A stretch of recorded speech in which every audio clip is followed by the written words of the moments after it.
ഹരേ കൃഷ്ണ, സർവം കൃഷ്ണ അർപ്പണമസ്തു. ജയ് ശ്രീ രാധേ രാധേ. എല്ലാവർക്കും യദുകുലത്തിലേക്ക് സ്വാഗതം. നമ്മൾ കഴിഞ്ഞ കഥയിൽ ഭാഗവത പാരായണം ചെയ്തൊരു കള്ളൻ്റെ കഥയാണ് കേട്ടത് അല്ലേ? എന്താണ് ഭാഗവത പാരായണം? എന്താണ് സപ്താഹം? അതിൻ്റെ മഹത്വം എന്താണ്? എന്തിനു വേണ്ടിയിട്ടാണ് അതൊക്കെ ചെയ്യുന്നതെന്ന് നമുക്ക് അതിൻ്റെ കഥയൊന്ന് കേട്ടാലോ? ഭാഗവത കഥയുടെ മഹത്വത്തെ പറ്റി ഒരു കഥ കേട്ടാലോ നമുക്ക്? തുംഗഭദ്ര നദിയുടെ തീരത്ത് കരയിൽ താമസിച്ചിരുന്ന ഒരു പണക്കാരനായിട്ടുള്ള ഒരാളുണ്ടായിരുന്നു. അദ്ദേഹത്തിൻ്റെ പേര് ആത്മദേവ് എന്നാണ്. ഇയാൾക്ക് വളരെ ദുഷ്ടയും ഒന്നിനും വിശ്വാസമില്ലാത്ത ഒരു ഭാര്യ ഉണ്ടായിരുന്നു. ശാസ്ത്രത്തിലും ഈശ്വരനിലും ഒന്നും വിശ്വാസമില്ലാത്ത ഒരു ഭാര്യ. അദ്ദേഹമാണെങ്കിൽ നല്ലൊരു മനുഷ്യനും പണക്കാരനുമാണ്. ദൈവത്തിലും വിശ്വാസമില്ല അവൾക്ക്. അങ്ങനെയുള്ള ഒരു ഭാര്യയാണ്. അവളുടെ പേരാണ് ദുന്ദുഹാലി. അവളുടെ സൗന്ദര്യത്തിൽ ഭയങ്കര ശ്രദ്ധ നോക്കുന്നയാളാണ്. അതുപോലെ കുഞ്ഞുങ്ങളൊക്കെ ഉണ്ടായാൽ സൗന്ദര്യം നഷ്ടപ്പെട്ടു പോകുമോ എന്നൊക്കെ പറഞ്ഞിട്ട് അങ്ങനെയൊക്കെ ചിന്തിക്കുന്ന മോശം ഒരു സ്ത്രീ ആയിരുന്നു. അതായത് കല്യാണം കഴിഞ്ഞ് കുട്ടികളായാൽ സ്ത്രീയുടെ സൗന്ദര്യം പോവുക, കുഞ്ഞിന് പാല് കൊടുത്തു കഴിഞ്ഞാൽ അവൾക്ക് അമ്മയ്ക്ക് സൗന്ദര്യം നഷ്ടപ്പെടുക എന്നൊക്കെ പറഞ്ഞിട്ട് അവൾ അതിനൊന്നും മെനക്കെടാത്ത കുശുമ്പും കുന്നായ്മയുമുള്ള മോശം ചിന്താഗതിയുള്ള ഒരാളായിരുന്നു ദുന്ദുഹാലി. അപ്പോൾ സൗന്ദര്യം നഷ്ടപ്പെടും എന്നൊക്കെ ചിന്തിച്ച ഒരു ദുഷ്ടയായ സ്ത്രീയാണ് ദുന്ദുഹാലി എന്ന് പറയുന്നവൾ. ആത്മദേവനാണെങ്കിലോ ഒരു കുഞ്ഞു വേണമെന്ന ഒരു ആഗ്രഹം ഉണ്ടാവുകയാണ്. അങ്ങനെ കുറേ കാലങ്ങൾക്ക് ശേഷം ആത്മദേവന് കുഞ്ഞുങ്ങളൊന്നും ഉണ്ടാവില്ല. ഇവൾക്ക് താല്പര്യമില്ലാത്തത് കാരണം ദുന്ദുഹാലി നമ്മുടെ ആത്മദേവിന് ഒരു കുഞ്ഞു വേണമെന്ന് തോന്നുകയാണ്. അങ്ങനെ അദ്ദേഹം അറിയാണ്, തുംഗഭദ്ര നദിയുടെ കരയിൽ ഒരു യോഗി, ഒരു സന്യാസി, ഒരു സിദ്ധൻ താമസിക്കുന്നുണ്ട്. അപ്പോൾ അദ്ദേഹത്തെ പോയിട്ട് ഒന്ന് കണ്ടാലോ? അദ്ദേഹത്തിനോട് അയാൾക്കൊക്കെ ഒരുപാട് സിദ്ധികളുണ്ടല്ലോ. ഇത് ഈ കാലഘട്ടത്തിലൊന്നും അല്ല കേട്ടോ. കുഞ്ഞുങ്ങളില്ലാതെ സന്യാസിമാരുടെ അടുത്ത് പോയ വിവരം പറയും ഇന്നത്തെ കാലഘട്ടത്തെ കഥയല്ല ഇത് പറയുന്നത്. ഇതൊക്കെ കൃതയുഗ കാലഘട്ടത്തിലാണ്. അതായത് 12 നൂറ്റാണ്ടുകൾക്ക് അപ്പുറം എന്ന് പറയാം. കൃത്യമായിട്ട് പറയാനൊന്നും പറ്റില്ല. നൂറ്റാണ്ടുകൾക്ക്, ആയിരക്കണക്കിന് കോടിക്കണക്കിന് വർഷങ്ങൾക്ക് മുമ്പുള്ള കഥകളാണ് ഇതൊക്കെ. അങ്ങനെ തുംഗഭദ്ര നദിയുടെ കരയിലുള്ള ആ യോഗിയെ കാണാൻ വേണ്ടിയിട്ട് നമ്മുടെ ആത്മദേവ് പോവുകയാണ്. അദ്ദേഹത്തിന് ഒരുപാട് സിദ്ധികളൊക്കെ ഉണ്ടെന്ന് അദ്ദേഹം അറിയുകയാണ്. അപ്പോൾ തനിക്കൊരു കുഞ്ഞുണ്ടാവാൻ ഞാൻ എന്താണ് ചെയ്യേണ്ടത് എന്നൊക്കെ ആ യോഗിയുടെ അടുത്ത്, ആ സിദ്ധൻ്റെ അടുത്ത് ചോദിക്കുകയാണ്. തനിക്ക് ജന്മത്തിൽ കുട്ടികളെ ഉണ്ടാവില്ല എന്ന് ആ സിദ്ധൻ പറയുകയാണ്.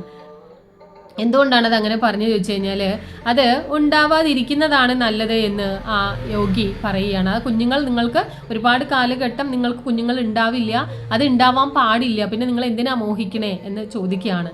നിങ്ങളുടെ പൂർവ്വകർമ്മ ഫലങ്ങൾ ഇങ്ങനെയാണ്. ഉണ്ടായത് കാരണം പൂർവ്വകർമ്മ ഫലങ്ങൾ ഉണ്ടായത് കൊണ്ടാണ് നിങ്ങൾക്ക് കുഞ്ഞുങ്ങൾ ഉണ്ടാവാൻ പാടില്ല എന്നും പറയുന്നത്. അപ്പോൾ അത് നിങ്ങൾ ക്ഷമയോടുകൂടി കേൾക്കണം. അതുണ്ടായാൽ തന്നെ നിങ്ങൾക്ക് വളരെയധികം നാശം, ദ്രോഹം ചെയ്യുന്ന ഒരു കർമ്മമായി തീരും എന്ന് പറയുകയാണ്. അപ്പം നിങ്ങളുടെ പൂർവ്വകർമ്മ ഫലങ്ങളാൽ ഉണ്ടായാൽ അത് നന്നായി വരില്ല എന്ന് ഇങ്ങനെ പലതവണ അദ്ദേഹം ആത്മദേവനോട് പറയുകയാണ്. ഇല്ല, അപ്പോൾ ആത്മദേവന് ഭയങ്കര സങ്കടമാണ്. കാരണം ഇദ്ദേഹത്തെ കളിയാക്കുകയാണ് എല്ലാവരും. കുഞ്ഞുങ്ങളില്ല, ആണാണോ, അങ്ങനെയൊക്കെയുള്ള ചോദ്യങ്ങളൊക്കെ ചോദിച്ചിട്ട് കളിയാക്കണ കാരണം ഇല്ല. അപ്പോൾ അദ്ദേഹം പറയുകയാണ്, എനിക്ക് എൻ്റെ ജീവിതം നശിച്ചു പോവുകയാണ്. എന്ത് വന്നാലും ഒരു കുഞ്ഞുണ്ടായി കഴിഞ്ഞിട്ട് എന്ത് സംഭവിച്ചാലും ഞാൻ സ്വീകരിക്കാൻ തയ്യാറാണ്, ഞാൻ അതൊക്കെ അനുഭവിച്ചോളാം എന്നൊക്കെ പറഞ്ഞ് ആ യോഗിയുടെ അടുത്ത് പിന്നെയും അങ്ങനെ എനിക്ക് എന്ത് തന്നെയായാലും ഒരു കുഞ്ഞ് ഉണ്ടാവണം, ശരി, അതും പറഞ്ഞ് ശടിക്കുകയാണ് ചെയ്യുന്നത്. വേണ്ടാന്ന് യോഗി പലതവണ വേണ്ട എന്ന് പറയുന്നുണ്ട്. ഇനി ജീവിക്കാൻ എനിക്കാവില്ല, ഞാൻ ഇനി മരിക്കുക എനിക്ക് വഴിയുള്ളൂ എന്നൊക്കെ പറയണം. മറ്റുള്ളവരൊക്കെ എന്നെ പരിഹസിക്കുകയാണ് എന്നൊക്കെ പറഞ്ഞിട്ട് അദ്ദേഹത്തിൻ്റെ വേദനകളൊക്കെ ആ യോഗിയുടെ അടുത്ത് പറയുകയാണ്. അപ്പോൾ യോഗി വീണ്ടും പറയുകയാണ്, 7 ജന്മങ്ങളിൽ നിങ്ങൾക്ക് കുഞ്ഞുണ്ടാവാൻ പാടില്ലെന്നാണ് പറയുന്നത്. നിങ്ങളുടെ ജാതക വിധി പ്രകാരം അല്ലെങ്കിൽ നിങ്ങളുടെ കർമ്മഫല വിധി പ്രകാരം നിങ്ങൾക്ക് 7 ജന്മങ്ങളിൽ കുഞ്ഞുങ്ങൾ ഉണ്ടാവാൻ പാടില്ല എന്നാണ് പറയുന്നത്. മാത്രവുമല്ല, അത് നിങ്ങൾക്ക് നന്നായി വരില്ല. അഥവാ ഉണ്ടായാൽ തന്നെ, ഞാനിനി എന്തെങ്കിലും തന്നു കഴിഞ്ഞാൽ, സിദ്ധി കൊണ്ട് തന്നു കഴിഞ്ഞാൽ അത് ഉണ്ടായാൽ തന്നെ നിങ്ങൾക്കത് നന്നായി വരില്ല കേട്ടോ എന്ന് പറയുകയാണ്. അങ്ങനെ കുറേ ഉപദേശിക്കും. എത്രയോ പേര് കുട്ടികളില്ലാതെ ഈ ലോകത്തിൽ ജീവിക്കുന്നില്ലേ? ഭഗവാനെ നിങ്ങൾ സേവിക്കൂ എന്നൊക്കെ അദ്ദേഹം വഴികളൊക്കെ പറഞ്ഞു കൊടുക്കും. പക്ഷെ സന്തോഷം മറ്റുള്ളതിൽ കണ്ടെത്തൂ എന്നൊക്കെ പറയും. കുട്ടികൾ നിങ്ങൾക്ക് തരണം എന്നുണ്ടെങ്കിൽ ഭഗവാൻ തരും. അതായത് നിങ്ങൾക്ക് യോഗം ഉണ്ടെങ്കിൽ, നിങ്ങൾക്ക് കുഞ്ഞുങ്ങൾ ഉണ്ടാവാനുള്ള യോഗം ഉണ്ടെങ്കിൽ അത് ഭഗവാൻ തരും. അല്ലാതെ ഇങ്ങനെയൊന്നും ചെയ്യാൻ പാടില്ല. നിങ്ങൾ പ്രാർത്ഥിച്ച് അങ്ങനെ കിട്ടാൻ പാടില്ലാത്തതിനെ പ്രാർത്ഥിച്ച് നമ്മൾ നേടിയെടുക്കുമ്പോൾ അത് ഗുണത്തേക്കാളേറെ ദോഷം ചെയ്യും എന്നൊക്കെ സ്വാമി നമ്മുടെ സിദ്ധൻ അദ്ദേഹത്തിന് പറഞ്ഞു കൊടുക്കുകയാണ്. അതിൻ്റെ കാര്യങ്ങളൊക്കെ അതൊന്നും ആര് ചിന്തിക്കില്ല. നമ്മുടെ ആത്മാദേവ് ഇതൊന്നും ഏറ്റെടുക്കില്ല. വേണ്ട, എനിക്ക് പറ്റില്ല, എനിക്ക് കുട്ടി ഉണ്ടായേ പറ്റൂ, എനിക്ക് കുട്ടി വേണം വേണം വേണം വേണം പറയുകയാണ്. അങ്ങനെ നമ്മളുടെ യോഗി സിദ്ധികൾ കൊണ്ട് അദ്ദേഹം ഒരു മാമ്പഴം ഉണ്ടാക്കുകയാണ്. ആ മാമ്പഴം എടുത്തിട്ട് ആത്മദേവിൻ്റെ കയ്യിൽ കൊടുത്തിട്ട് ഇത് നിങ്ങളുടെ ഭാര്യയുടെ അടുത്ത് പോയി കഴിക്കാൻ പറയും. ഇത് ഭാര്യയ്ക്ക് കൊണ്ടു കൊടുക്കും, അവള് കഴിക്കട്ടെ. അപ്പോൾ ഈ മാമ്പഴം എടുത്ത് കൊടുത്തപ്പോൾ ഭയങ്കര സന്തോഷമായി നമ്മുടെ ആത്മദേവിന്. കാരണം ഇത് കഴിച്ചാൽ എന്തായാലും കുട്ടികൾ ഉണ്ടാവും എന്ന് പറഞ്ഞിട്ട് ആ ഒരു സന്തോഷം അദ്ദേഹത്തിൻ്റെ മനസ്സിൽ ഇങ്ങനെ ഉണ്ടായിരുന്നു എന്നുള്ളതാണ്. അങ്ങനെ ആ പഴവും കൊണ്ട് സന്തോഷത്തോടു കൂടിയിട്ട് ആത്മാദേവ് ദുന്ദുഹാലിക്ക് കൊണ്ടുവന്ന് കൊടുക്കുകയാണ് ചെയ്യുന്നത്. അവൾക്ക് ഒട്ടും താല്പര്യമില്ല. മാമ്പഴം, കുട്ടി ജനിച്ചാൽ എൻ്റെ സൗന്ദര്യമൊക്കെ നഷ്ടപ്പെടും എന്നൊക്കെ പറഞ്ഞ് ഭോഗ്യമായിട്ടുള്ള ആ ദുന്ദുഹാലി ഇങ്ങനെ അതിനോട് കെറിവിക്കുകയാണ് ചെയ്യുന്നത്. ഭർത്താവ് തന്ന് വാങ്ങും വേണമല്ലോ എന്ന് പറഞ്ഞ് അത് വാങ്ങിയിട്ട് മനസ്സിൽ ഇതൊന്നും വേണ്ട എന്ന് പറഞ്ഞിട്ട് അവൾ അങ്ങനെ വെറുതെ പറഞ്ഞുകൊണ്ട് പോവാണ്. അവൾ ഈ കഥയൊക്കെ അവളുടെ അനിയത്തിയുടെ അടുത്ത് പറഞ്ഞു കൊടുക്കണം. അവൾ അനിയത്തിയുടെ അടുത്ത് ചെന്ന് പറയും, എനിക്ക് കുട്ടിയൊന്നും വേണ്ട, സൗന്ദര്യമൊക്കെ നഷ്ടപ്പെടും എന്നൊക്കെ അവളിങ്ങനെ ഓരോന്ന് പറയും. പക്ഷേ എനിക്ക് ഈ മാമ്പഴമൊന്നും തിന്നൂല, ഞാൻ തിന്നില്ല, എനിക്ക് വേണ്ട എന്ന് പറയാണ്. ഞാൻ തിന്നില്ല എന്ന് പറഞ്ഞ് അനിയത്തിയുടെ അടുത്ത് പറഞ്ഞു. അപ്പോൾ അനിയത്തി ഒരു ഐഡിയ പറഞ്ഞു കൊടുക്കുകയാണ്, ഞാൻ കുട്ടിയെ പ്രസവിച്ചിട്ട് നിനക്ക് തരാം, പകരം നീ എനിക്ക് കുറേ പണം തരണം. ചേച്ചി അനിയത്തിയും കൂടി വാത് വെക്കുകയാണ്. ശരി, അങ്ങനെയാണെങ്കിൽ നീ പ്രസവിക്കേണ്ട, വേണ്ട, കുഴപ്പമില്ല, ഞാൻ പ്രസവിച്ചിട്ട് നിനക്ക് കുട്ടി തരാം, പക്ഷെ നീ എനിക്ക് എന്ത് തരണം, കുറേ പണം തരണം. അങ്ങനെയാണെങ്കിൽ ഞാൻ പ്രസവിച്ചിട്ട് കുട്ടി തരാം. അതുമാത്രമല്ല, കുട്ടിയെ വളർത്താനായിട്ട് ഞാൻ ചേച്ചിയെ സഹായിക്കാമെന്ന് അതും പറയുകയാണ്. ആ കുട്ടിയെ വളർത്താൻ വേണ്ടിയിട്ട് ഞാൻ വന്ന് ഇരിക്കാം, സഹായിക്കാം. അപ്പോൾ അമ്മ തന്നെ ബാക്കി എല്ലാ കാര്യങ്ങളും ചെയ്തു കൊടുക്കുമല്ലോ, അപ്പോൾ ഭർത്താവിനെ അങ്ങനെ പറ്റിക്കാം എന്ന് പറഞ്ഞിട്ട് ചേച്ചിയുടെ അടുത്ത് അനിയത്തി പറഞ്ഞു കൊടുക്കണം. അത് കേട്ടപ്പോൾ ദുന്ദുഹാലിക്ക് ഭയങ്കര ഇഷ്ടമായി. അങ്ങനെ രണ്ടാളും കൂടെ എടുത്ത ആ ഒരു തീരുമാനമായി ഭർത്താവിനെ പറ്റിക്കുകയാണ് അല്ലേ.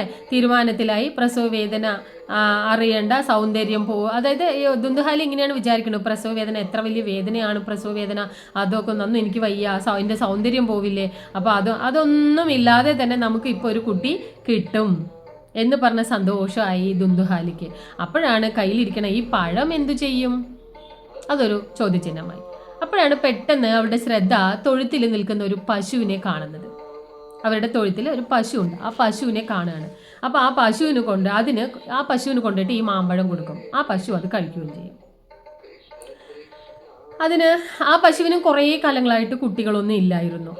അതങ്ങനെ ആ പശു ആ മാമ്പഴം കഴിച്ചു. മാസങ്ങൾ കഴിഞ്ഞു. ഭർത്താവിനെ പറ്റിച്ചുകൊണ്ട് അനിയത്തി പ്രസവിച്ച കുഞ്ഞിനെ തങ്ങളുടെ കുഞ്ഞാണെന്ന് പറഞ്ഞിട്ട് വിശ്വസിപ്പിക്കുകയാണ് ആത്മാദേവിനെ ദുന്ദുഹാലി, പറ്റിക്കുകയാണ്. അങ്ങനെ പക്ഷേ ആത്മദേവ് ഇതൊന്നും ശ്രദ്ധിക്കണില്ല.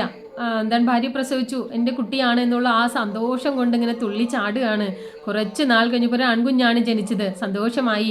കുറച്ച് നാൾ കഴിഞ്ഞപ്പോൾ തൻ്റെ പശുവും ഒരു മനുഷ്യ കുഞ്ഞിനെ പ്രസവിച്ചു.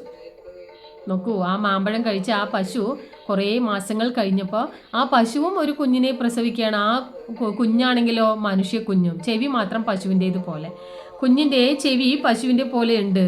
അങ്ങനെ നമ്മുടെ ആത്മദേവന് 2 കുട്ടികളെ കിട്ടുകയാണ്.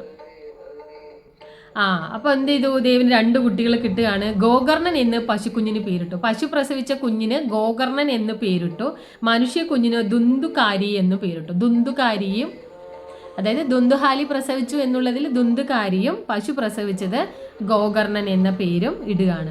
അങ്ങനെ രണ്ടാളും അങ്ങനെ വളർന്നു വരികയാണ്. ഗോകർണൻ നല്ല കുട്ടിയായിട്ട് ഇങ്ങനെ എല്ലാ കാര്യങ്ങളും നല്ല കാര്യങ്ങൾ മാത്രം ചെയ്ത് എല്ലാവരെയും സഹായിച്ച് അങ്ങനെ ആത്മാദേവ് എന്തു പറയുന്നോ, അതായത് അച്ഛൻ എന്തു പറയുന്നോ അതെല്ലാം, ആ പശുക്കുട്ടി മനുഷ്യക്കുഞ്ഞാണല്ലോ, ആ അച്ഛനെ പോലെ തന്നെയാണ് കാണുന്നത്. അപ്പോൾ അച്ഛൻ എന്തു പറഞ്ഞാലും, അതായത് ആത്മദേവ് എന്തു പറഞ്ഞാലും അതൊക്കെ ചെയ്യും, നന്നായിട്ട് പഠിക്കും, ദൈവവിശ്വാസിയും ഒക്കെ ആയിട്ട് ഗോകർണൻ ഇങ്ങനെ വളരുകയാണ്. ഭഗവാന്റെ ഭക്തനായിട്ട് ഗോകർണൻ മാറുകയാണ്, വളരെ പ്രശസ്തമായി മാറുകയാണ് ഗോകർണൻ. അപ്പോഴോ ദുന്ദുകാരിയോ നേരെ വിപരീതം, എല്ലാം ഓപ്പോസിറ്റ് അടിക്കുക, എല്ലാ എന്താ പറയുക കള്ളത്തരങ്ങളും എല്ലായിടത്തും ജയിക്കണം, ആരുടെ മുമ്പിലും തോൽക്കാൻ ഇഷ്ടമല്ല, എന്നാൽ പണി ചെയ്യൂല, പക്ഷെ തല്ലി കുത്തി ക്രൂരതയൊക്കെ കാണിച്ചിട്ട് ജയം ഏറ്റുവാങ്ങുന്ന ഒരു പയ്യനായി മാറുകയാണ്.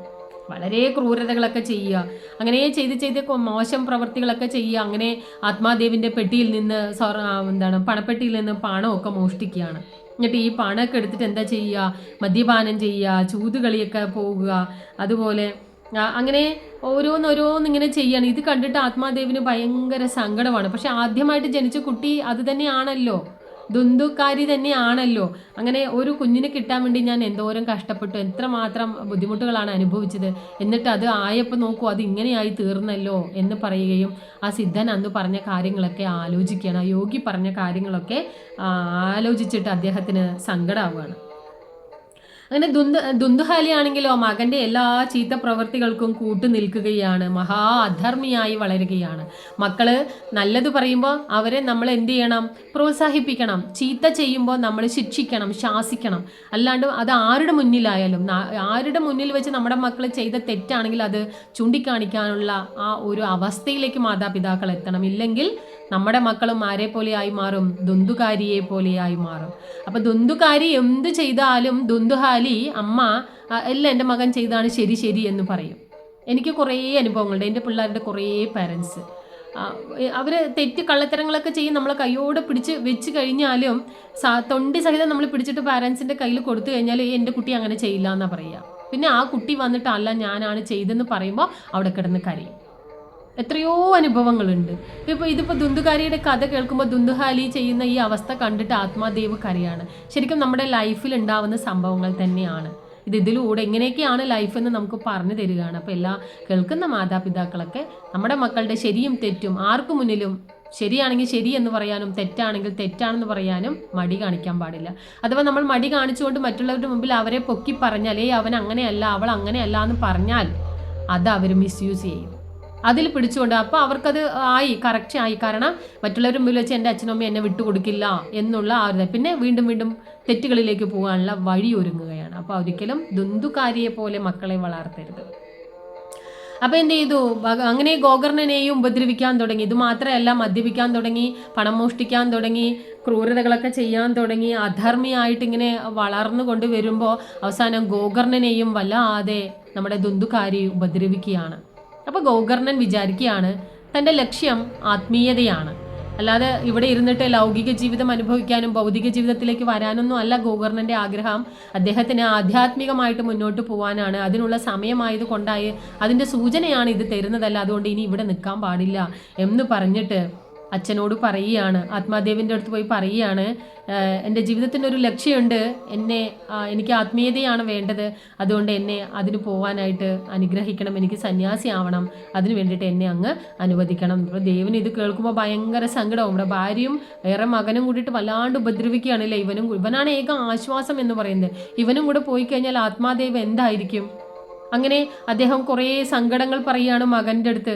ഈ രണ്ട് ക്രൂരന്മാരുടെ ഇടയിൽ എന്നെ വിട്ടിട്ട് നീ പോവുകയാണോ, ഞാൻ എന്ത് ചെയ്യും എന്ന് പറഞ്ഞ് അച്ഛൻ്റെ സങ്കടം പറയുമ്പോൾ അപ്പോൾ ഗോകർണൻ സ്വന്തം അച്ഛന് എന്ത് കൊടുക്കുന്നു, ആത്മതത്വം കൊടുക്കുകയാണ്. സ്വന്തം അച്ഛന് മകൻ ആത്മതത്വം പറഞ്ഞു കൊടുക്കുക.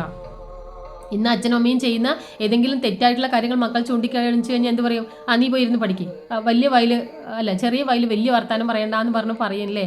അപ്പം അതല്ലാതെ ഇവിടെ നോക്കൂ, ആത്മദേവിന് നമ്മുടെ ഗോകർണൻ ആത്മതത്വം പഠിപ്പിച്ചു കൊടുക്കുകയാണ്, പറഞ്ഞു കൊടുക്കുകയാണ്, അല്ലെങ്കിൽ ഉപദേശിച്ചു കൊടുക്കുകയാണ്. നമ്മൾ നമുക്ക് ശരീരമൊന്നും ഇല്ല, നമുക്ക് ആത്മാവാണുള്ളത്. ശരീരമൊക്കെ നമുക്ക് എപ്പോൾ വേണമെങ്കിലും നഷ്ടപ്പെട്ടു പോകുന്നതാണ്. ആത്മാവ് മാത്രമാണ് ശാശ്വതമായത്. അത് ഭഗവാനിൽ എത്താനാണ് ശ്രമിക്കേണ്ടത്. ജീവിക്കൽ മാത്രമല്ല, നമ്മൾ ജനിക്കുന്നത് എന്തിനു വേണ്ടിയിട്ടാണ്? മരിക്കാനാണ്. ആ മരിക്കാനുള്ള ദിവസത്തെയാണ് നാം എപ്പോഴും കാണേണ്ടത്. നമ്മുടെ ആത്മാവിന് മോക്ഷം കിട്ടാൻ. ശരീരം നശിച്ചു പോകുന്നതാണ് എന്ന് പറഞ്ഞു കൊടുത്തുകൊണ്ട് ആത്മാദേവന് ഉപദേശിക്കുകയാണ് സ്വന്തം മകൻ ഗോകർണൻ. ഭഗവാനെ ധ്യാനിച്ച് അങ്ങയുടെ ശിഷ്ടകാലം കഴിയണം. പുരാണ ഗ്രന്ഥങ്ങളൊക്കെ ഉണ്ടല്ലോ, അതൊക്കെ എടുത്ത് വായിക്കുക. ഭാഗവതത്തിലെ 10, 11 ലെസനൊക്കെ വായിക്കാൻ പറയണം. 10ാമത്തെ ലെസനൊക്കെ വായിക്കാൻ പറയണം. അതിൽ ഭാഗവതത്തിലെ 10ാമത്തെ ഭാഗം എന്ന് പറയുന്നത് ഭഗവാന്റെ ലീലകൾ അങ്ങനെ വർണ്ണിക്കുന്നതാണ്. ആ ലീലകളൊക്കെ എടുത്ത് വായിക്കൂ, ഭഗവത് പദം പോകൂ. അങ്ങനെ കുറേ കാലങ്ങൾ കഴിയുമ്പോൾ നമ്മൾ ഭഗവാന്റെ തൃപാദങ്ങളിൽ അമർന്നു പോകും. അങ്ങനെ പോകൂ എന്ന് പറഞ്ഞുകൊണ്ട് ഗോകർണൻ പറയുകയാണ്, അച്ഛന് ഉപദേശം കൊടുക്കുകയാണ്. ഗോകർണന്റെ വാക്കുകളൊക്കെ കേട്ടപ്പോൾ ആത്മബോധം ഉണ്ടാവുകയാണ് നമ്മുടെ ആത്മദേവിന്. ഇവ ഇങ്ങനെയൊക്കെ സംസാരിക്കാൻ തുടങ്ങിയോ, ഇത്രയ്ക്ക് വലിയ ജ്ഞാനിയാണോ എന്നൊക്കെ വിചാരിക്കുകയാണ്. അങ്ങനെ തുംഗഭദ്ര നദിയുടെ കരയിൽ ചെന്നിട്ട് ഭാഗവതം വായിച്ച് വായിച്ച് ഈശ്വരനിലേക്ക് നമ്മുടെ ആത്മദേവ് ലയിക്കുകയാണ് ചെയ്യുന്നത്. അങ്ങനെ എല്ലാം കഴിഞ്ഞു. അങ്ങനെ എന്ത് ചെയ്തു, അങ്ങനെ അച്ഛനും മരിച്ചു, നമ്മുടെ ഗോകർണൻ പോവുകയും ചെയ്തു, ധ്യാനത്തിന് പോവുകയും ചെയ്തു. പിന്നെ ഈ സ്വത്തുക്കളുടെ ഉടമ ആരായി മാറി? ഈ അമ്മയും മകനും ദുന്ദുഹാലിയും ദുന്ദുകാരിയുമായി മാറുകയാണ് ചെയ്യുന്നത്. അങ്ങനെ ആ സ്വത്തെല്ലാം കിട്ടിയതിൽ രണ്ടുപേരും വല്ലാണ്ട് അഹങ്കാരനും അഹങ്കാരിയുമായി മാറുകയാണ്. അങ്ങനെ കുറേ കഴിയുമ്പോൾ അമ്മയെ പതുക്കെ അവൻ വെറുക്കാൻ തുടങ്ങി, അമ്മയെ ഉപദ്രവിക്കാൻ തുടങ്ങി. സ്വത്ത് കിട്ടാൻ വേണ്ടി മാത്രം, പണം കിട്ടാൻ വേണ്ടി മാത്രം അമ്മയുടെ അടുത്ത് സോപ്പിട്ട് നിൽക്കും. അത് കഴിഞ്ഞു കഴിഞ്ഞാൽ അമ്മേനെ ഉപദ്രവിക്കാൻ തുടങ്ങി. അങ്ങനെ ഉപദ്രവിച്ച് ഒരു ദിവസം നിരന്തരം ദുന്ദുഹാലിയെ തല്ലാനൊക്കെ തുടങ്ങി, ഉപദ്രവിക്കാനൊക്കെ തുടങ്ങി. പണം ചോദിക്കുമ്പോൾ എടുത്തു കൊടുക്കണം. അപ്പോൾ പണം കൊടുത്തില്ലെങ്കിൽ ഭയങ്കര പ്രശ്നമാണ്. അപ്പോൾ അമ്മയൊക്കെ വല്ലാണ്ട് ഉപദ്രവിക്കാൻ തുടങ്ങി. അപ്പോൾ അപ്പോഴാണ് ദുന്ദുഹാലി ചിന്തിക്കുന്നത്, ഇത് ഞാൻ തന്നെ വരുത്തി വെച്ച വിനയാണ്. മിണ്ടാതെ ആ യോഗി തന്ന ആ മാമ്പഴം കഴിച്ചിട്ട് ആ നല്ലൊരു കുഞ്ഞിനെ ജനിച്ച് സുഖമായിട്ട് ജീവിച്ചേനെ, പക്ഷെ ഞാനത് ചെയ്തില്ലല്ലോ. ആരാൻ്റെ കുഞ്ഞിനെയല്ലേ പേറിക്കൊണ്ട് നടക്കുന്നത്, അപ്പം ഇങ്ങനെയല്ലേ ഉണ്ടാവുള്ളൂ എന്നുള്ള ആ മനസ്താപം അപ്പോഴാണ് അവളിലേക്ക് കടന്നു വരുന്നത്. അപ്പം ഞാൻ തന്നെ ചെയ്തു വെച്ച വിനയാണ്. കർമ്മഫലം ആർക്കും, അതായത് കർമ്മഫലം നമ്മളെ വിട്ടു പോവില്ല എന്ന് പറയുന്നതിനുള്ള ഉത്തമ ഉദാഹരണമാണത്. ഇങ്ങനെയാണ് ആ വരുന്നത്. നമ്മൾക്ക് വരാനുള്ളത് വഴി തങ്ങില്ല എന്ന് പറയില്ലേ, അതിങ്ങനെയാണ് വരുന്നത്. നല്ല കുട്ടി ഉണ്ടാവേണ്ടതിന് പകരം ഇങ്ങനെ മകൻ്റെ ചവിട്ടും കുത്തും ഏറ്റ് നരക യാതന അനുഭവിക്കുകയാണ്. ഭർത്താവ് ഉണ്ടാവുമ്പോൾ ഭർത്താവിനെ ഒരു ഇതില്ല അല്ലേ, ഭർത്താവ് പറയുന്നതൊന്നും കേൾക്കില്ല, അവളുടെ സൗന്ദര്യത്തിൽ മാത്രം നിൽക്കുകയാണ്. അങ്ങനെ അഹങ്കാരിയായി ഇപ്പോൾ ഭർത്താവും ഇല്ല, ഉണ്ടായപ്പോൾ നമ്മൾ ഉള്ളതുപോലെ കാണേണ്ടതുപോലെ കണ്ടതുമില്ല. അങ്ങനെ പശ്ചാത്തപിക്കുകയാണ് ദുന്ദുഹാലി.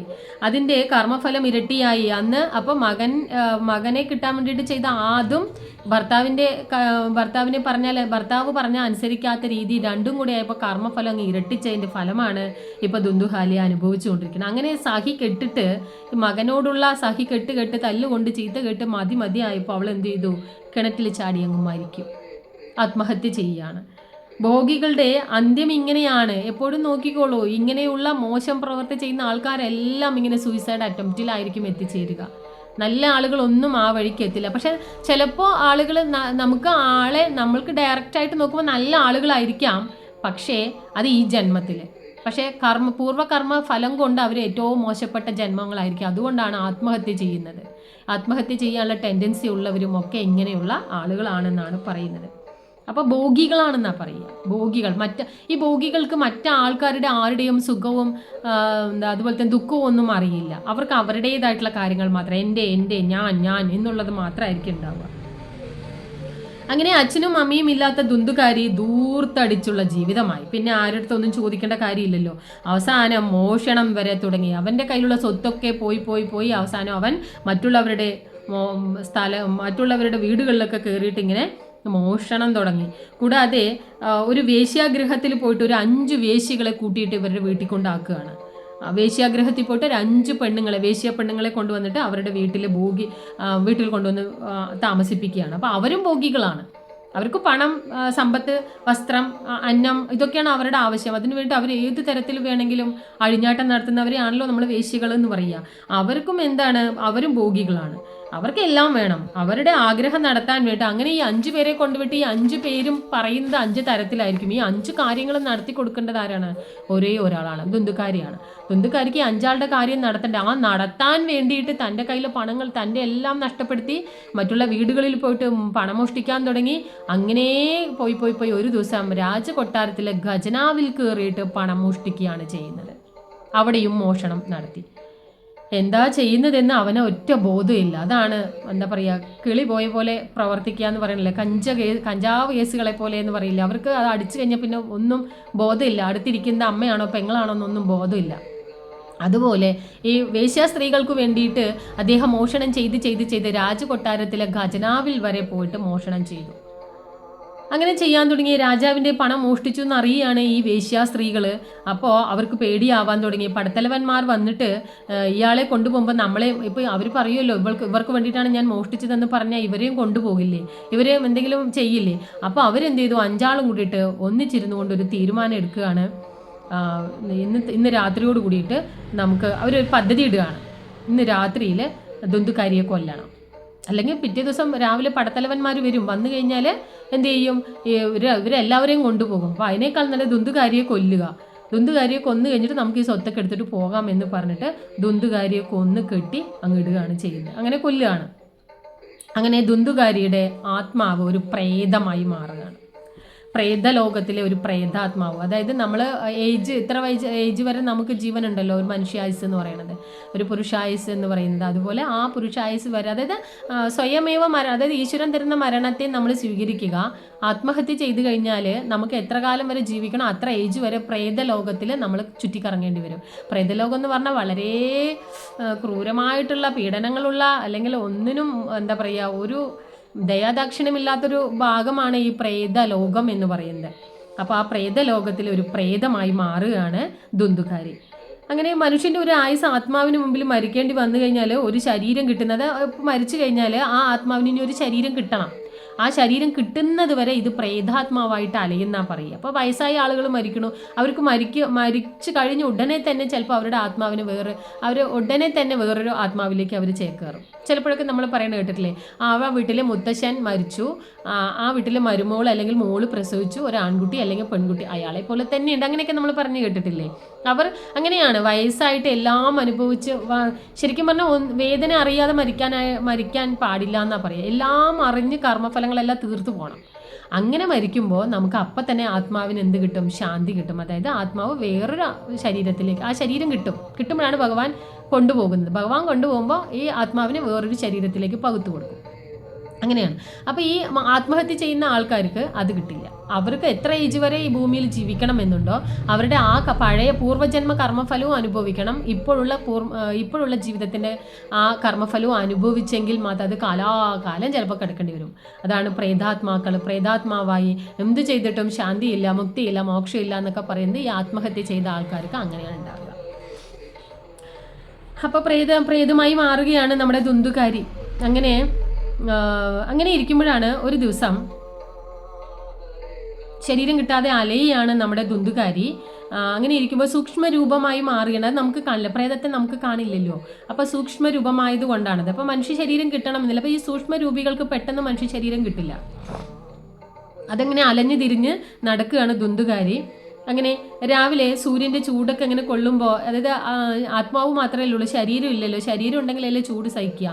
അപ്പോൾ ആത്മാവിലേക്ക് ഇങ്ങനെ ചൂടങ്ങനെ തട്ടുമ്പോൾ വല്ലാണ്ട് എരിപിരി കൊള്ളുകയാണ്. വല്ലാത്ത വിഷമത്തിലേക്ക് പോവുകയാണ് ദുന്ദുകാരി, കഷ്ടപ്പെടുകയാണ്. ഇതൊക്കെ ഗരുഡ പുരാണത്തിൽ പറയുന്നുണ്ട് കേട്ടോ. ഗരുഡ പുരാണത്തിൽ പ്രേതാത്മാവിൻ്റെ കഷ്ടതകളും അതിൻ്റെ ഭീകരമായിട്ടുള്ള വേദനകളും ശരീരമില്ലാത്തതിൻ്റെ കാരണവും ഒക്കെ ആ ഗരുഡ പുരാണത്തിൽ പറയുന്നുണ്ട് കേട്ടോ. അങ്ങനെ ഇരിക്കുമ്പോൾ ഒരു ദിവസം ഗോകർണൻ തൻ്റെ സഹോദരൻ മരിച്ചത് അറിയുകയാണ്. അപ്പോഴാണ് ഗോകർണൻ അറിയുന്നത് ദുന്ദുകാരി മരിച്ചു എന്ന് പറഞ്ഞു. അങ്ങനെ അദ്ദേഹം നോക്കൂ, എത്ര ശത്രുവായിരുന്നു അല്ലേ, ഒരിക്കലും സമാധാനം കൊടുക്കാത്തതാണ്. സഹോദരൻ മരിച്ചു എന്ന് കേട്ടപ്പോൾ തന്നെ നമ്മുടെ ഗോകർണൻ ഗയയിലേക്ക് ചെല്ലുകയാണ്, ശ്രാദ്ധമുട്ട് നടത്താൻ വേണ്ടിയിട്ട്, ശ്രാദ്ധം ചെയ്യാൻ വേണ്ടിയിട്ട്. അങ്ങനെ അദ്ദേഹത്തിൻ്റെ ആത്മശാന്തിക്ക് വേണ്ടിയിട്ട് ശ്രാദ്ധമുട്ട് നടത്താൻ വേണ്ടി ഗയയിലേക്ക് പോവുകയാണ്. അപ്പോൾ അദ്ദേഹത്തിന് തന്നെ ഭക്തന്മാർക്ക് ഒരിക്കലും ആരോടും വെറുപ്പുണ്ടാവില്ല എന്ന് പറയുന്നത്. എത്രത്തോളം ഇതായി കഴിഞ്ഞാലും ഉള്ളിൻ്റെ ഉള്ളിൽ ഒരു സ്നേഹം ഉണ്ടാവും. അവർക്ക് വേണ്ടിയിട്ട് എന്തും ചെയ്യാനായിട്ട് അവർ സന്നദ്ധരാകും. അതാണ്. അപ്പോൾ അങ്ങനെ അന്ന് രാത്രി അതൊക്കെ കഴിഞ്ഞ് വന്നതിന് ശേഷം രാത്രി ഇങ്ങനെ ഇരുന്നിട്ട് വിശ്രമിക്കുമ്പോഴാണ് എന്തോ ഒരു നിഴൽ, ഏതൊരു രൂപത്തിൽ പേടിപ്പിക്കുന്ന പോലെ എന്തൊക്കെയൊക്കെയോ രൂപങ്ങൾ ഇങ്ങനെ പല രൂപത്തിൽ വന്നിട്ട് പേടിപ്പിക്കാൻ നോക്കും. അവസാനം ഗോകർണന് മനസ്സിലാവുകയാണ്, ഇത് ദുന്ദുകാരിയല്ലേ.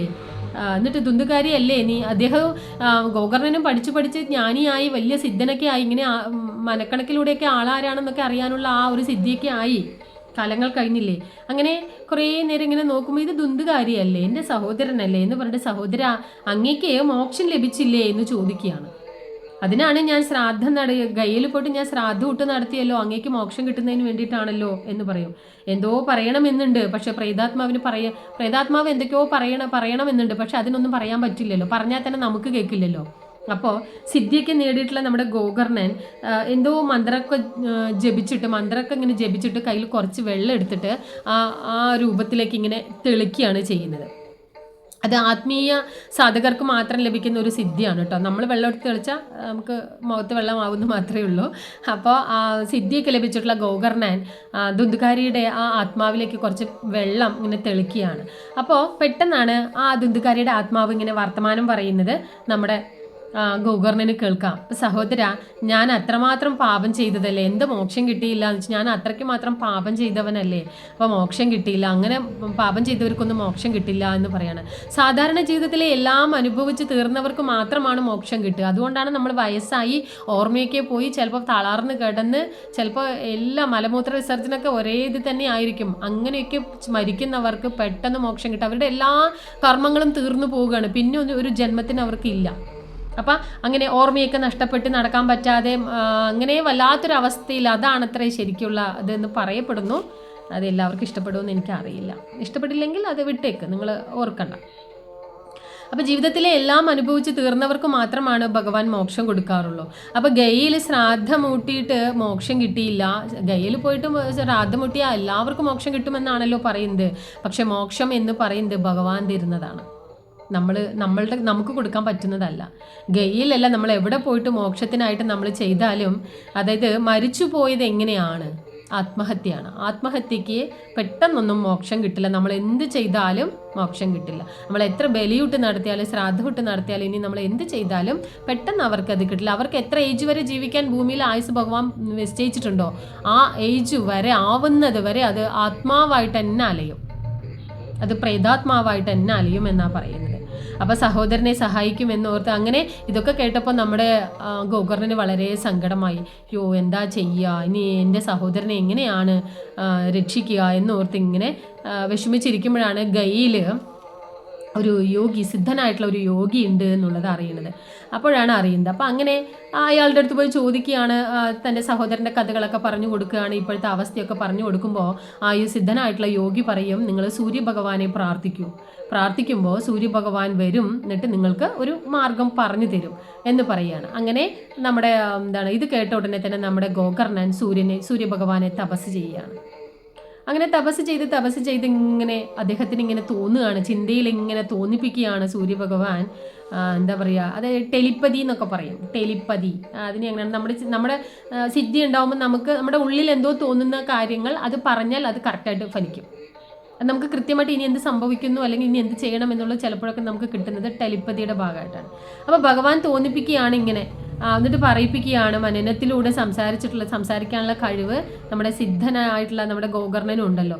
അങ്ങനെ തീർച്ചയായും മുക്തി ലഭിക്കും. അപ്പോൾ സൂര്യഭഗവാൻ പറയുകയാണ്, തീർച്ചയായിട്ടും നിങ്ങളുടെ സഹോദരന് മുക്തി ലഭിക്കും, പക്ഷേ ഒരു മാർഗ്ഗമേ ഉള്ളൂ, നിങ്ങൾ 7 ദിവസം ഭാഗവതം പാരായണം ചെയ്യണം പറയുകയാണ്. ഗോകർണൻ്റെ അടുത്ത് പറയുകയാണ്, നിങ്ങളുടെ സഹോദരന് മുക്തി ലഭിക്കും, പക്ഷെ എന്ത് ചെയ്യണം, നിങ്ങൾ 7 ദിവസം ഭാഗവതം പാരായണം ചെയ്യണം. മാത്രമല്ല അത് അദ്ദേഹം കേൾക്കണം, ആ ആത്മാവ് കേൾക്കണം, എന്നാലേ മുക്തി ലഭിക്കുകയുള്ളൂ എന്ന് സൂര്യദേവൻ പറഞ്ഞു കൊടുക്കുകയാണ്. അങ്ങനെ ഗോകർണൻ ആളുകളെയൊക്കെ അവിടെയുള്ള കുറേ പാവപ്പെട്ട താഴ്ന്ന ജാതിയിലുള്ള പാവപ്പെട്ട ഒന്നിനും ഇല്ലാത്ത ആൾക്കാരിനെയൊക്കെ വിളിച്ചു കൊണ്ടുവന്നിട്ട് ഭാഗവത സപ്താഹം നടത്തുക. അത് കേൾക്കാൻ വേണ്ടിയിട്ട് ആളുകൾ വേണമല്ലോ. അപ്പോൾ പാവപ്പെട്ട ആൾക്കാരെയൊക്കെ കൊണ്ടുവന്ന് ഇരുത്തി എന്നിട്ട് ഭാഗവത സപ്താഹം സംഘടിപ്പിക്കുകയാണ് ചെയ്യുന്നത്. ജീവിതത്തിൽ കുറേ ദുഃഖങ്ങൾ ബുദ്ധിമുട്ടൊക്കെ അനുഭവിക്കുന്നവരൊക്കെയാണ് നമ്മുടെ ഗോകർണൻ ഭാഗവത പാരായണം കേൾക്കുന്നതിന് വേണ്ടിയിട്ട് അവിടെ കൊണ്ടുവന്നിരിക്കുന്ന ആൾക്കാർ, ക്ഷണിക്കപ്പെട്ട അതിഥികൾ എന്ന് പറയുന്നത് അവരാണ്. ആ വേദിയുടെ ഒരു ഭാഗത്ത് അവരെ ഇരുത്തി വേറൊരു ഭാഗത്ത് കുറേ മുളയുടെ കമ്പുണ്ടല്ലോ, അതിങ്ങനെ കുത്തി ചാരി വെച്ചിട്ടുണ്ടായിരുന്നു. അദ്ദേഹം പറയും, നീയും വരണം ഇത് കേൾക്കാൻ, അങ്ങനെ ചെയ്തെങ്കിൽ മാത്രമാണ് ആ മുളയിൽ കയറി നീ ഒളിച്ചിരുന്നോളൂ പറയണം. ആ മുളയുടെ ഉള്ളിലേക്ക് കയറി ഇരുന്നോളൂ. മുളയുടെ ഇടയിൽ ഇങ്ങനെ കെട്ടുണ്ടാവുമല്ലോ, അങ്ങനെ ആ മുളയുടെ ഉള്ളിൽ കയറി നീ ഒളിച്ചിരുന്നിട്ട് ഈ കഥ മുഴുവൻ കേൾക്കണം, ശ്രദ്ധയോടുകൂടി കേൾക്കണം എന്ന് പറയും. ദുന്ദുകാരി ഗോകർണം പറഞ്ഞതുപോലെ ശരിയെന്നും പറഞ്ഞിട്ട് ഭഗവാന്റെ കഥകളൊക്കെ അല്ലേ പറയാൻ തുടങ്ങണം. അങ്ങനെ ഗോകർണം പറഞ്ഞതനുസരിച്ച് ദുന്ദുകാരി ആ മുളയുടെ ഉള്ളിൽ കയറിയിരിക്കും. ഗോകർണൻ കഥ പറയാൻ തുടങ്ങും. അങ്ങനെ 1ാമത്തെ ദിവസത്തെ ഭാഗവത പാരായണം കഴിയുമ്പോൾ ആ മുളയുടെ 1ാമത്തെ റിങ് പൊട്ടും. ഇങ്ങനെ റിങ് പോലെ ഇടയിൽ ഇതുണ്ടല്ലോ, അതിങ്ങനെ ഓരോ ദിവസം കഴിയുമ്പോഴും പൊട്ടി പോകും. 1ാമത്തെ ഭാഗവത പാരായണം കഴിഞ്ഞപ്പോൾ 1ാമത്തെ റിങ് പൊട്ടി. അങ്ങനെ ഗോകർണൻ ആ സപ്താഹം കഴിഞ്ഞു. ഇനി 2ാമത്തേത്, അങ്ങനെ ആ 2ാമത്തെ ഭാഗവത പാരായണം കഴിഞ്ഞപ്പോൾ 2ാമത്തെ റിങ് പൊട്ടി. അങ്ങനെ 3 പൊട്ടി, 4 പൊട്ടി, 5 പൊട്ടി, 6 പൊട്ടി, അങ്ങനെ 7ാമത്തെ ദിവസത്തിലേക്ക് എത്തുകയാണ്. അപ്പോൾ അപ്പോഴാണ് 7ാമത്തെ ദിവസത്തിലെ ഭാഗവത പാരായണം കഴിഞ്ഞപ്പോൾ 7ാമത്തെ മുളയുടെ അറിങ്ങും പൊട്ടിയതങ്ങ് പൊട്ടി തെറിച്ചിട്ട് അങ്ങ് നമ്മുടെ ദുന്ദുകാരിയുടെ ആത്മാവ് ഇങ്ങനെ വരികയാണ്. ആ വരുന്ന സമയത്താണ് വിഷ്ണു പാർഷദന്മാരിങ്ങനെ വരികയാണ്. ഭഗവാൻ വിട്ടതാണ്. ഭഗവാൻ വിട്ട ആ വിഷ്ണു പാർഷദന്മാര് വന്നിട്ട് ദുന്ദുകാരിയുടെ ആത്മാവിനെ വിഷ്ണു ലോകത്തേക്ക് കൊണ്ടുപോകാൻ വേണ്ടിയിട്ട് വരികയാണ്. ഗോകർണം പറയും എന്തിന് അപ്പോൾ വിഷ്ണു പാർഷദന്മാർ ഗോകർണൻ്റെ നമ്മുടെ ദുന്ദുകാരിയുടെ ആത്മാവിനെയും കൊണ്ട് പോകുമ്പോൾ വിഷ്ണു പാർഷദന്മാരോട് ഗോകർണൻ ചോദിക്കുന്നുണ്ട്, എന്താണ് ഇങ്ങനെ ചെയ്തത്? ഇദ്ദേഹത്തെ മാത്രം കൊണ്ടുപോകുന്നത്, ബാക്കി ഇവിടേക്ക് ഇരിക്കുന്ന ആൾക്കാരും ഭാഗവത സപ്താഹം കേട്ടതാണല്ലോ, അപ്പോൾ അവരെ എന്താ കൊണ്ടുപോകാത്ത? അവരെയും കൊണ്ടുപോകണ്ടേ എന്ന് നമ്മുടെ ഗോകർണൻ ചോദിക്കുകയാണ്. അപ്പോൾ 7 ദിവസവും മുള പൊട്ടി പോയി 7ാമത്തെ ദിവസം മുള പൊട്ടി തെറിക്കുമ്പോഴാണ് പാർഷദന്മാർ വന്ന് കൊണ്ടുപോകുന്നതെന്ന് അല്ലേ. അപ്പോൾ ഈ 7 ദിവസവും ആ മുളയ്ക്കുള്ളിൽ ഇരുന്നു കൊണ്ട് നമ്മുടെ എന്താ പറയുക ദുന്ദുഹാരി ഭഗവാൻ ഇങ്ങനെ വല്ലാണ്ട് ഇങ്ങനെ കാണുന്നുണ്ടായിരുന്നു. അല്ലെങ്കിൽ ഗോകർണൻ പറഞ്ഞ ആ കഥയിലൂടെ അങ്ങ് ജീവിക്കുകയാണ് ചെയ്യുന്നത്. അപ്പോഴാണ് വിഷ്ണു പാർഷദന്മാർ പറയുന്നത്, ദുന്ദുകാരി 7 ദിവസവും വളരെ ശ്രദ്ധയോട് കൂടിയിട്ട് ഉൾക്കൊണ്ടുകൊണ്ടാണ് ഈ ഭാഗവത സപ്താഹം കേട്ടുകൊണ്ടിരുന്നത്. അതുകൊണ്ട് തന്നെ ഭഗവത് ഭക്തി അദ്ദേഹത്തിന് ജനിച്ചു. ആത്മസമർപ്പണവും അദ്ദേഹം ചെയ്തു. ആത്മാവ് പൂർണ്ണമായിട്ടും ഭഗവാനിൽ അർപ്പിച്ചിട്ടാണ് കഥ കേട്ടത്. അതുകൊണ്ടാണ് അദ്ദേഹത്തെ മാത്രം കൊണ്ടുപോകുന്നത്. ഈ വേദിയിലിരിക്കുന്നവരാണെങ്കിലോ കഥകളൊക്കെ കേൾക്കുന്നുണ്ട്, പക്ഷേ ചില ആൾക്കാർക്ക് വിശ്വാസമില്ല, ചില ആൾക്കാർ ചിന്തിക്കുന്നേ ഇല്ല, ചില ആൾക്കാർ പ്രവർത്തിക്കുന്നുമില്ല. വിശ്വാസവും ഒന്നുമില്ലാതെ വെറുതെ വന്ന് ഇരുന്നിട്ട് കുറേ പേര് ഉറങ്ങുന്നു അല്ലേ. ഒരു ആത്മസമർപ്പണവും ഇല്ലാതെ ചുമ്മാ 7 ദിവസം ഇരുന്ന് പോയ ആൾക്കാരാണ് ഇവർ. അതുകൊണ്ടാണ് ഇവരെ കൊണ്ടുപോകാത്തതെന്ന് വിഷ്ണു പാർഷദന്മാർ ഗോകർണനോട് പറയുകയാണ്. അപ്പോൾ നമ്മുടെ ഗോകർണന് ഭയങ്കര സങ്കടമാണ്. കാരണം അവരൊന്നും ഇല്ലാത്ത ആൾക്കാരാണ്, അവർ പാവങ്ങളാണ്, ഞാൻ പറഞ്ഞിട്ടാണ് ഇവിടെ വന്നിരിക്കുന്നത് എന്നൊക്കെ പറഞ്ഞിട്ട് വീണ്ടും പറയുമ്പോൾ എന്താ പറയുക, ഈ ഇത്രയും കഥ കേട്ടിൽ ഈ ഒരാൾ മാത്രമാണ് വിഷ്ണു ലോകത്തേക്ക് വരാനുള്ള അർഹതയുള്ളൂ, അത് ദുന്ദുകാരിയാണ് എന്നൊക്കെ കേട്ടപ്പോൾ ബാക്കി നമ്മുടെ ഗോകർണന് ഭയങ്കര സങ്കടമാവാണ്. എന്നിട്ട് പറയും, അപ്പോൾ ഇവരുടെയൊക്കെ കഷ്ടതകൾ അനുഭവിക്കുന്നത് കാണുമ്പോൾ ഇവർ മോക്ഷം ആഗ്രഹിച്ചിട്ടാണ് ഈ ഭാഗവത സപ്താഹത്തിലെ കഥ കേൾക്കാൻ വന്നിരുന്നത്. അപ്പോൾ എന്തിനാ ഇങ്ങനെ രണ്ട് തരത്തിലുള്ള സ്വഭാവം എന്ന് പറയുമ്പോൾ അതിന് ഒരു വഴി, ഇനി ഞാൻ എന്താ ചെയ്യേണ്ടത്, ഇതിനൊരു പോംവഴി പറഞ്ഞു തരൂ, ഇവരെയും വിഷ്ണു ലോകത്തേക്ക് കൊണ്ടുപോകണം, അതിന് വേണ്ടിയിട്ടാണ് ഞാൻ ഇത് ചെയ്തത് എന്ന് പറയുമ്പോൾ വിഷ്ണു പാർഷദന്മാർ ഒരു വഴി പറഞ്ഞു കൊടുക്കുകയാണ്. എന്താണ് വഴി? നിങ്ങൾ ഒരിക്കൽ കൂടി ഭാഗവത സപ്താഹം നടത്തൂ. ഈ ഭാഗവത സപ്താഹം നടത്തുന്ന സമയത്ത് ഇവിടെ വേദിയിലിരിക്കുന്ന എല്ലാ ആൾക്കാർക്കും ഇതിൻ്റെ കഥയുടെ മഹത്വത്തെ പറ്റി ആദ്യം പറഞ്ഞു കൊടുക്കും. എങ്ങനെ ഇരിക്കണം, എങ്ങനെ കേൾക്കണം, എങ്ങനെ പ്രവർത്തിക്കണം എന്നൊക്കെ പറഞ്ഞു കൊടുത്തതിന് ശേഷം വീണ്ടും നിങ്ങൾ ഒരു ഭാഗവത സപ്താഹം നടത്തൂ. എന്നിട്ട് അതിലൂടെ അവർക്ക് മനസ്സിലാക്കി കൊടുക്കൂ. അപ്പോൾ അവർക്ക് കൃത്യമായിട്ട് അവർ അങ്ങനെ ചെയ്യുന്നുണ്ടെങ്കിൽ മോക്ഷം കൃത്യമായിട്ട് കിട്ടും. അപ്പം തൻ്റെ കർമ്മം വീണ്ടും തുടങ്ങും. അങ്ങനെ എന്ത് ചെയ്യാണ്? ഇത് പറഞ്ഞപ്പോൾ എന്നാൽ ശരി ഒരിക്കൽ കൂടെ ചെയ്യാമെന്ന് പറഞ്ഞിട്ട് വീണ്ടും ഗോകർണൻ ഭാഗവത സപ്താഹം തുടങ്ങുകയാണ്. അങ്ങനെ 7ാമത്തെ ദിവസത്തിൻ്റെ അവസാനമായപ്പോൾ എല്ലാവർക്കും മോക്ഷം കിട്ടുകയാണ്. ആ വേദിയിലിരുന്ന് സർവ്വ ആൾക്കാർക്കും മോക്ഷം കിട്ടുകയാണ്. കാരണം ആ വേദിയിലിരുന്ന ആൾക്കാരുടെ അടുത്തൊക്കെ ഗോകർണൻ പറഞ്ഞു, ദുന്ദുകാരിയുടെ കഥ പറഞ്ഞു കൊടുത്തു, ദുന്ദുകാരിക്ക് മാത്രമാണ് മോക്ഷം കിട്ടിയിരിക്കുന്നത്. അപ്പോൾ അവൻ അത്ര ശ്രദ്ധയോടെ ഇരുന്നത് കൊണ്ടല്ലേ, പ്രവർത്തിച്ചത് കൊണ്ടല്ലേ, വിശ്വസിച്ചത് കൊണ്ടല്ലേ, അതുപോലെ നിങ്ങൾ ഇരിക്കണം എന്നാലേ മോക്ഷം കിട്ടുള്ളൂ എന്ന് പറഞ്ഞു. അതുപോലെ വേദിയിലിരുന്ന എല്ലാ ആൾക്കാരും കഥ കേട്ടത് അങ്ങനെയായിരുന്നു. അങ്ങനെ 7 ദിവസം കഴിയുമ്പോൾ പാരായണവും കേട്ട് കഴിഞ്ഞു. എല്ലാവർക്കും ഭഗവാൻ മോക്ഷം കൊടുക്കുകയാണ്. അത് ദുന്ദുകാരിക്ക് വിഷ്ണു പാർഷദന്മാരാണ് വന്ന് കൊണ്ടുപോയതെങ്കിൽ ഈ 2ാമത്തെ ഭാഗവത സപ്താഹത്തിൽ 7 ദിവസം കഴിയുമ്പോൾ ഈ വേദിയിലിരിക്കുന്ന എല്ലാ ആൾക്കാരെയും കൊണ്ടുപോകാൻ ആരാണ് വന്നത്? ഭഗവാൻ ശ്രീമൻ നാരായണമൂർത്തി, അഖിലാണ്ട കോടി ബ്രഹ്മാണ്ട നാഥനായിട്ടുള്ള നമ്മുടെ ശ്രീകൃഷ്ണ ഭഗവാൻ, നമ്മുടെ ഗുരുവായൂരപ്പനാണ് അവിടെ പ്രത്യക്ഷപ്പെട്ടത്. എന്നിട്ട് ഗോകർണനെയും കൂട്ടിക്കൊണ്ടാണ് പോയത്. ഗോകർണനും അദ്ദേഹവും സിദ്ധി ലഭിച്ച ആളാണല്ലോ, അപ്പം നീയും ഇവിടെ ഇരിക്കേണ്ട വായോ എന്നും പറഞ്ഞ് ആ വേദിയിലിരിക്കുന്ന എല്ലാ ആൾക്കാർക്കും ഒപ്പം ഗോകർണനും മോക്ഷം കൊടുക്കാനായിട്ട് ഭഗവാൻ തന്നെ ഇറങ്ങി വന്നു എന്നാണ് പറയുന്നത്. അങ്ങനെ കൊണ്ടുപോവാണ്. സപ്താഹ മഹിമ എന്താണെന്ന് ഇപ്പം നിങ്ങൾക്ക് മനസ്സിലായി. എന്താണ് ഭാഗവത സപ്താഹം? ഭാഗവതം വായിച്ചാൽ എന്താണ്? വായിക്കുകയോ കേൾക്കുകയോ പ്രവർത്തിക്കുകയോ ചെയ്താൽ നമ്മൾക്ക് പുണ്യം എന്നാണ് പറയുന്നത്. അപ്പം നോക്കൂ, ഭാഗവതം എന്താണെന്ന് നിങ്ങൾക്കും മനസ്സിലായിട്ടുണ്ടെന്ന് വിചാരിക്കുന്നു. എപ്പോഴെങ്കിലും ഒക്കെ ഇതിന് നിങ്ങൾക്ക് ഏതെങ്കിലുമൊക്കെ അമ്പലത്തിൽ ഭാഗവത സപ്താഹം നടക്കുന്നുണ്ടെന്ന് അറിഞ്ഞാൽ ഒരു ദിവസമെങ്കിലും കുറച്ച് നേരമാണെങ്കിൽ നിങ്ങൾക്ക് അവിടെ ഇരിക്കാൻ അവസരം കിട്ടുകയാണെങ്കിൽ നിങ്ങൾ പോകാനായിട്ട് ശ്രമിക്കുക. കുറച്ച് നേരമെങ്കിലും ഇരുന്നാൽ മതി. ഭഗവാന്റെ തൃപ്പാദം പോകാൻ എല്ലാവർക്കും സാധ്യമാകും. അങ്ങനെ സാധ്യമാകുന്ന തരത്തിലേക്ക് നിങ്ങളെ എത്തിക്കാൻ ഭഗവാന്റെ അനുഗ്രഹം ഉണ്ടാവട്ടെ, നിങ്ങൾക്കും അത് തോന്നട്ടെ, അവസരവും കിട്ടട്ടെ എന്ന് ഞാൻ പ്രാർത്ഥിക്കുന്നു. അപ്പോൾ ഭാഗവത സപ്താഹത്തിൻ്റെ കഥയൊക്കെ എല്ലാവർക്കും മനസ്സിലായി എന്ന് വിചാരിക്കുന്നു. ഇനി നമുക്ക് അടുത്ത കഥയുമായിട്ട് അടുത്ത ഭാഗത്ത് കാണാം. ഹരേ കൃഷ്ണ. യദുകുലം ചാനൽ തുടർന്ന് കാണുന്നതിന് വേണ്ടി എല്ലാവരും സബ്സ്ക്രൈബ് ചെയ്യുക, ലൈക്ക് ചെയ്യുക, ഷെയർ ചെയ്യുക, കമൻറ്റ് ചെയ്യുക.